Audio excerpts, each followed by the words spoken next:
Après Niamey et Lomé, c'était au tour de Bamako d'imprimer un nouveau rythme à l'intégration des systèmes douaniers de l'AES.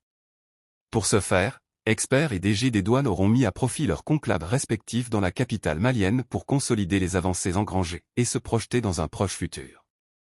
Sous la présidence finissante du Mali, l'intégration des systèmes douaniers de l'AES marche à plein régime et affiche une détermination à ne pas rester à la traîne. En accueillant ses collègues et homologues de la Confédération, la semaine dernière, dans le cadre de leur conclave sur l'harmonisation des procédures douanières pour un commerce plus fluide et sécurisé dans l'espace AES, le DG des douanes du Mali, précurseur et chef de file du maillon commercial de l'intégration, en a fait un point d'honneur. L'inspecteur général Amadou Konaté a exprimé une satisfaction en demi-teinte sur la question et prévenu les experts confédéraux du domaine que les douanes sont en passe de se faire ravir la vedette par d'autres secteurs après s'être illustrés au départ comme pionniers du processus d'intégration.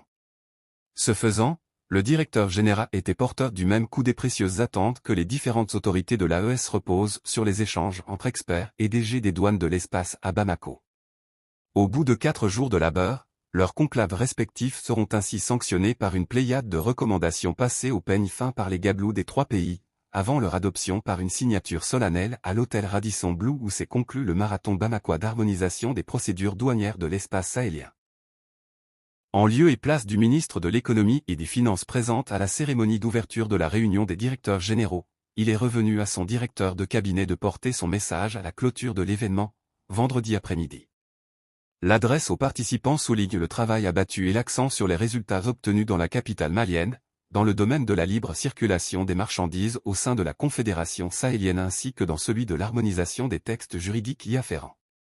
Il s'agit notamment des législations en rapport avec l'assistance administrative mutuelle, les règles d'origine et les tarifs préférentiels, le régime de transit et l'interconnexion des systèmes.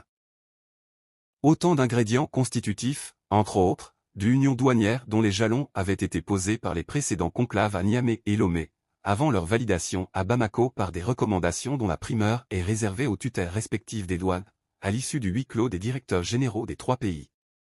Les échanges à Bamako, entre experts d'une part et DG des douanes de l'autre, avaient auparavant procédé à une évaluation minutieuse du chemin parcouru à l'aune de la vision et des attentes des hautes autorités de l'espace.